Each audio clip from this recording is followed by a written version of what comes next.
Hi, and for today's video ay ituturo ko sa inyo kung paano mo mamonitor ang iyong binabayad sa iyong home credit account. So kung ikaw ay may utang sa home credit at ikaw ay nagbabayad ng iyong monthly bills, paano mo ito makikita kung on time na nakarecord ang iyong payment. So syempre itong ating account guys ay created na ito ng home credit staff kung saan tayo umutang.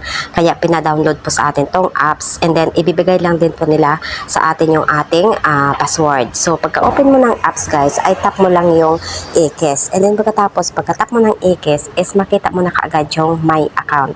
Yang my account, yan po yung ating current na utang sa home credit. So itap mo lang yung my account and then pagkatapos, makikita mo rin yung mga offer dito ni home credit. So pagkatapos ay not now mo lang po yan, no?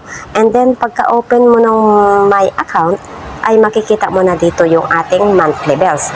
So kung mayroon kang makikita dyan na may mga green dot, ibig sabihin yan na po yung ating na-fulfill na monthly bills guys. Ibig sabihin na bayaran na po siya. Once na wala siyang green dot or naka-red flag siya or naka-red dot siya guys, ibig sabihin naka-overdue tayo. Pero kung empty naman or empty yung bilog na yan, ibig sabihin hindi pa po siya nabayaran. And that's it. Sana nakatulong ito sa inyo. And syempre, makikita mo rin yung full details dyan, yung date, yung month, and all. Ayan. So sana nakatulong po sa inyo and sana nakapagbigay tayo ng information. Don't forget to hit like, subscribe, and share sa ating video.